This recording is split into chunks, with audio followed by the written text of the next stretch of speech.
The story of Samson, found in the Old Testament book of Judges, highlights the importance of relying on God and not on his gift.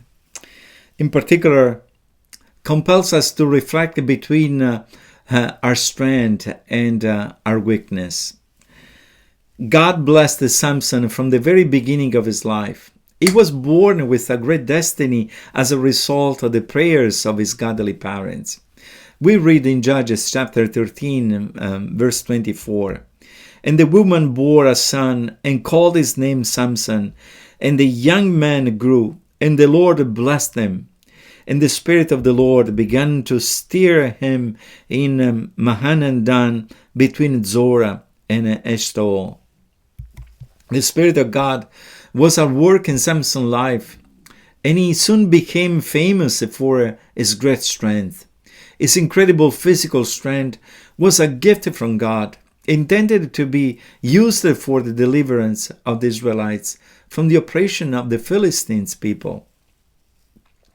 In Judges chapter 15, verse 20, we find highlighted the 20 years of peace and relative calm that the people of Israel had under his leadership. We read, "And he judged Israel in the days of the Philistines 20 years.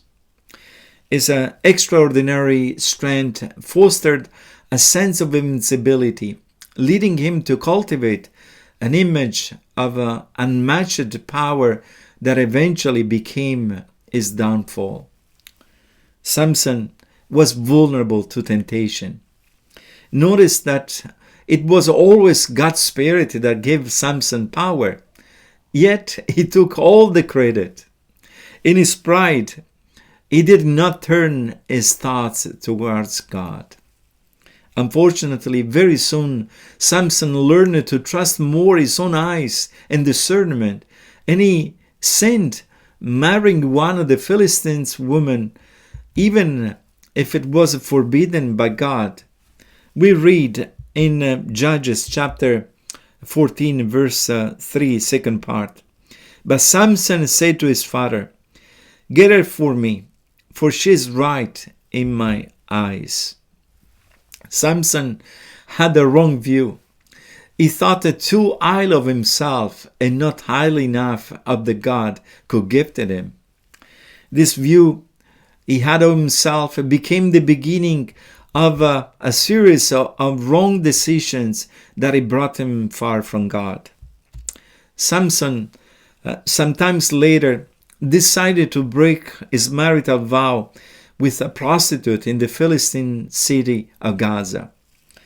There, instead of repenting and trusting God for his wrongdoing, he relied once again on his own physical strength to escape the threat of the Philistines, who were looking to capture him. He took pride in public displays of strength, such as tearing down the gates of Gaza. This outward display of dominance, however, masked an underlying insecurity. Friends, most of the time when we compromise our commitment to God, we end up flirting with a disaster. Samson experienced the deception of pride. He prideful relied on his own strength, which ultimately blinded him to the schemes of his enemies, leading to his capture and eventually to his death. With his guard down, he drifted deeply into danger. Samson fell in love with Delilah, a Philistine woman he didn't even know. Driven by his ego and the thrill of pursuing this woman, Samson became vulnerable to manipulation and deception. In fact, Delilah was hired by the Philistines to discover the secret of his strength, so she played a kind of a cat and mouse game with Samson. Delilah begged Samson to tell her the secret of his incredible strength.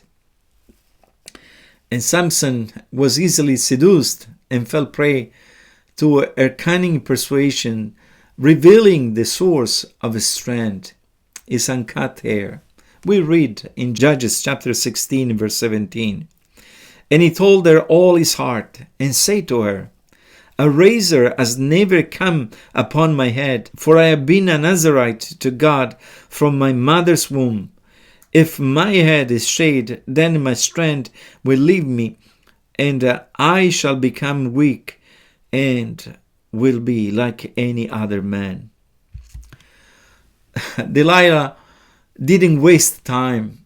She called a man who shaved his head while he was sleeping, and then the Philistine man came in.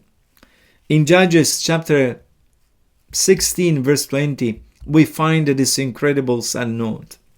"And she said, The Philistines are upon you, Samson. And he awoke from his sleep and said, I will go out as the other times and shake myself free. But he did not know that the Lord had left him." Friends, it wasn't God to abandon Samson. It was Samson to abandon God.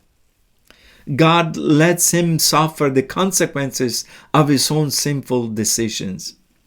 In his pursuit of pleasure and companionship, Samson compromised his commitment to God, exposing his moral frailty and vulnerability, paving the way for his ultimate downfall. Samson's redemption came through the realization of his weaknesses. You see, Samson has a false confidence, thinking that his great strength will always keep him safe, no matter how sinful were his action. He thought, I will go out at other times and shake myself free. Instead, he realized that God was not anymore giving the strength that he had in the past. You see, at the end of his life, he lived his last years on the edge of disaster, thinking he cannot be defeated. Friends, our strength may become a weakness if we rely on that giftedness instead of relying on God.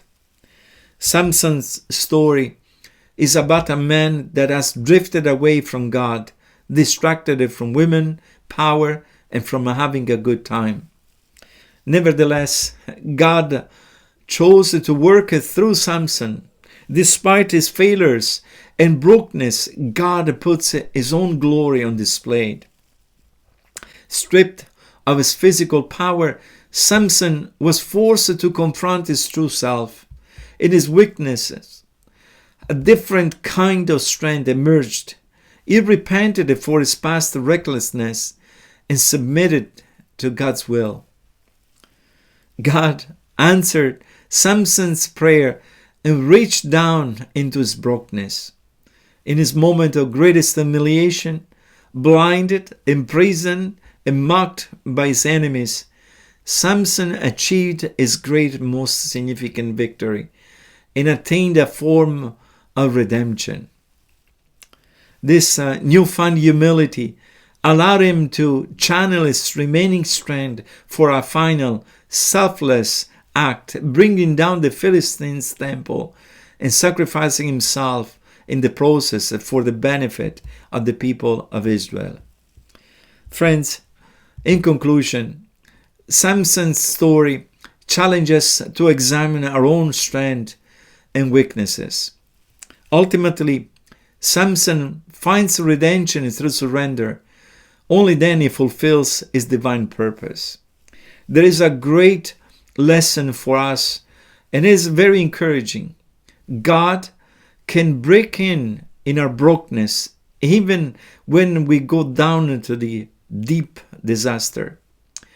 God is looking only for a repentant heart. May this be the attitude of our heart.